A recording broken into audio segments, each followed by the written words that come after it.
encouraging from what we see right now. There's no way, shape, or form can you say we're out of the woods. But certainly right now, we dodged a bullet a bit, if you would, because the critical moment was early this morning when this fire was burning right up to Emerald Bay. And they've seemed to have stopped that from spreading to the homes, and that's really what saved this whole neighborhood.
A little bit of a left pedal turn if you can.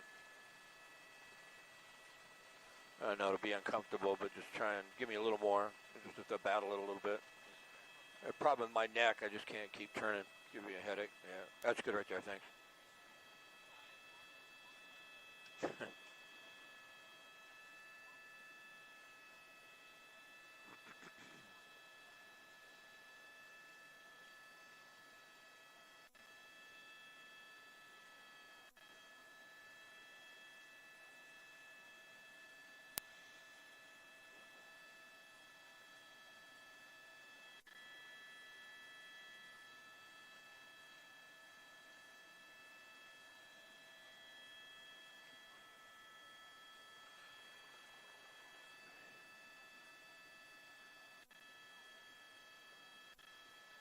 County's here.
Almost looks like a...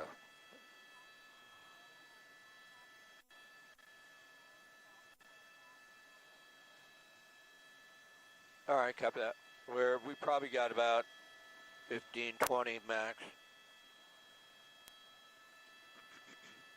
Re-rack that video for me. What? Yeah. You got a helicopter. You can get the helicopter first, tilt up, and push into that right there, right in there somewhere. It's hard to see. Right, just coming out right there, making the drop.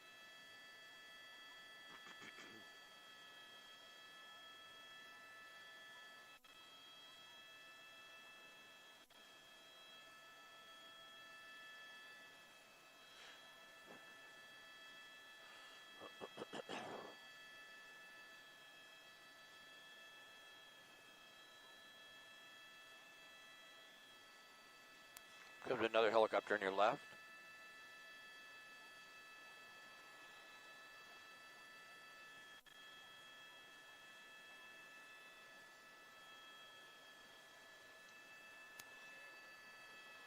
Oh, that wasn't a fire? Oh, he's on the speaker. He's on the loudspeaker. I heard him.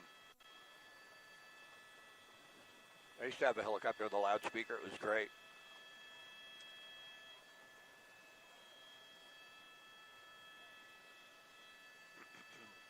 All right.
I wonder.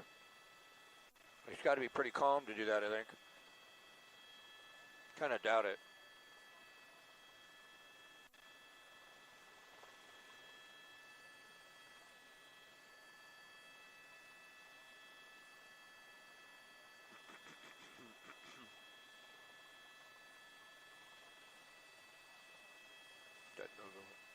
Little nose or front. Thank you.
Oh, yeah, please do.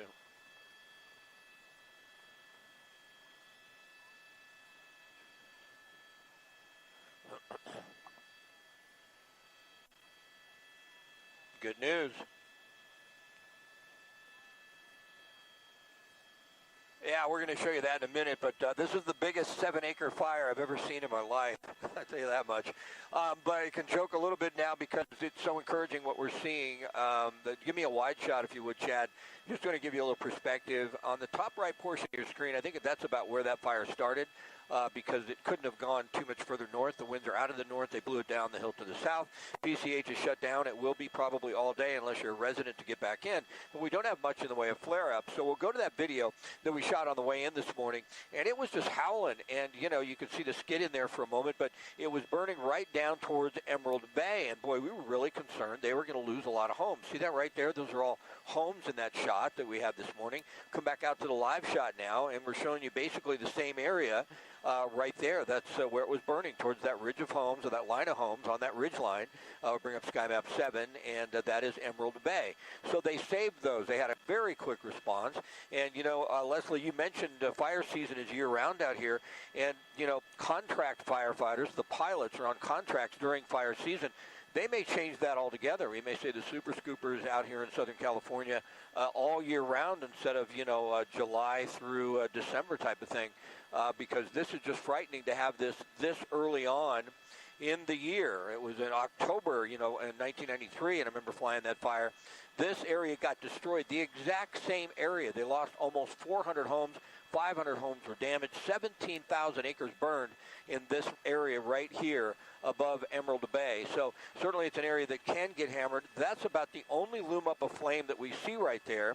And as if we open up out of this shot, you'll see it's quite a ways from the homes off of Irvine Circle, Irvine Cove Circle, and Irvine Cove Court. And they have a lot of structure protection in place there. So it really looks pretty good. We're going to be very interested to find out how this started that early in the morning up in the mountains there. There couldn't have been any construction that I would think would be going on at that time of the morning. And if we come out and go to the left, I want to show you just where John was for a moment. He's probably getting less smoke now, too, because earlier on, it was just laying right down into there. There's PCH, and that's where John is set up. One more wide shot, just because it is encouraging to see this compared to what we saw earlier. A lot of white smoke, a lot of structure protection in place. The wind's steady at about 25 miles an hour out of the north, and things really overall, considering what we saw earlier, look pretty good.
Yeah, the switcher to SkyMap.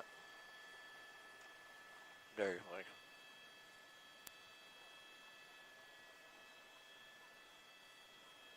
Go this way.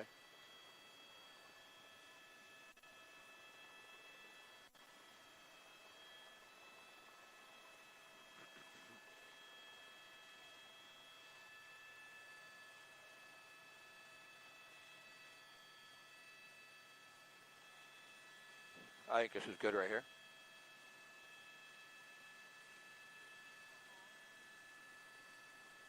Keep the nose pointed that way, though. That's good right there, thanks.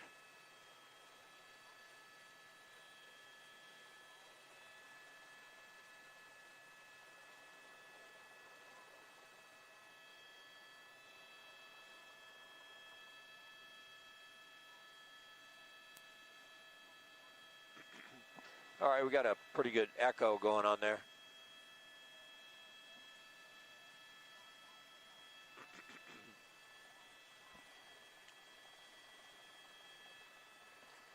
Boy, it looks so much better. On the left side of your screen, I think you're going to see a helicopter coming in there, making a drop. I believe it's LA County Fire.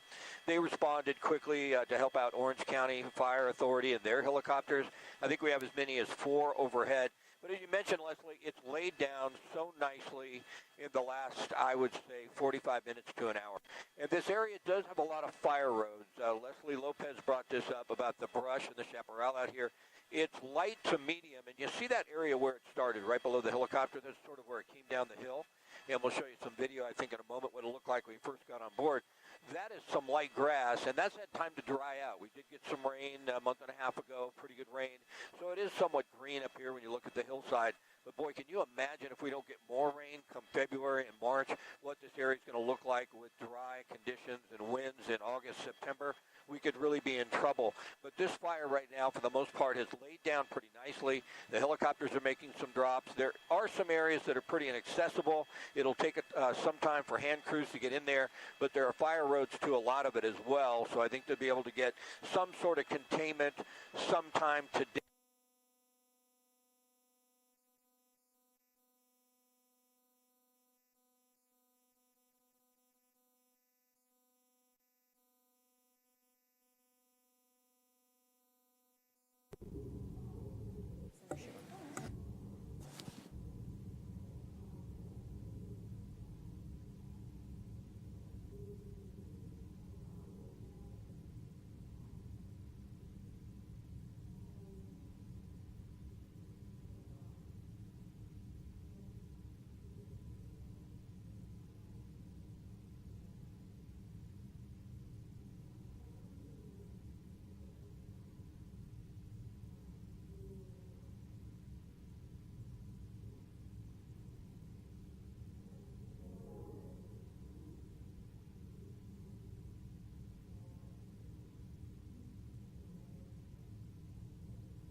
Under the previous order, the leadership time is reserved. The morning business is closed.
Majority Leader.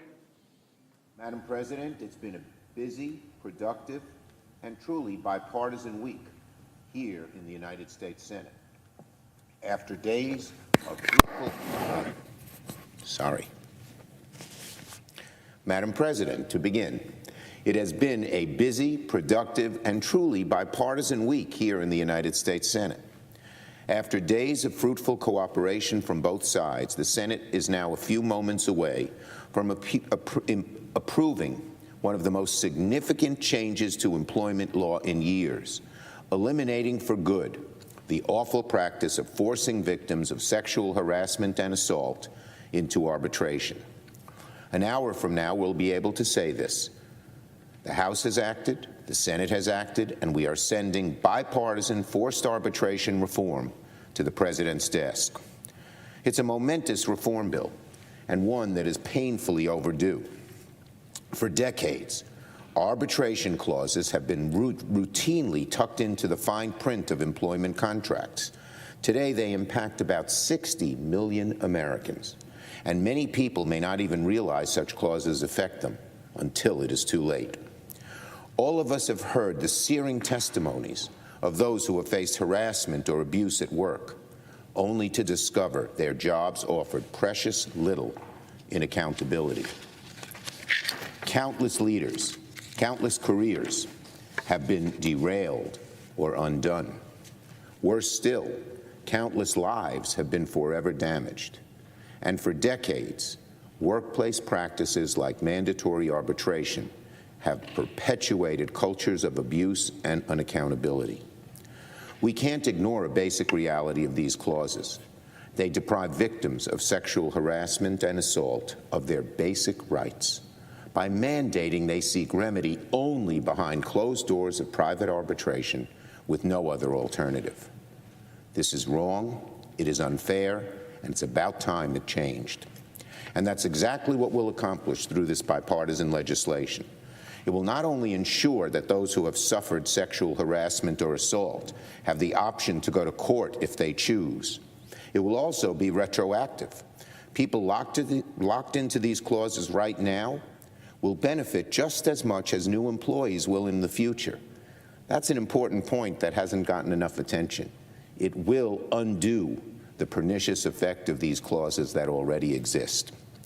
I want to thank my friend and fellow New Yorker, Senator Gillibrand, for spending years advocating for this legislation. This accomplishment wouldn't be possible without her leadership and her commitment to working with the other side. Likewise, I want to thank Senator Graham and Senator Ernst for reaching across the aisle and working with us to get this bill done. Yesterday, Senators Graham and Ernst met in my office, and we came to an agreement to move this forward, and we very much appreciate that. It was truly a collaborative effort by the Senate, and thanks to everyone's work, forced arbitration for sexual assault and harassment will soon be a thing of the past. As I said in my very first speech as Majority Leader, Democrats will always be open to working with members of the other side of the aisle when the opportunity arises. The differences between the parties are real and cannot be ignored, but we can neither ignore the genuine chances for progress when both parties agree to move forward on certain topics. Last year, it was precisely this majority's commitment to bipartisan cooperation that cleared the path for historic hate crimes legislation.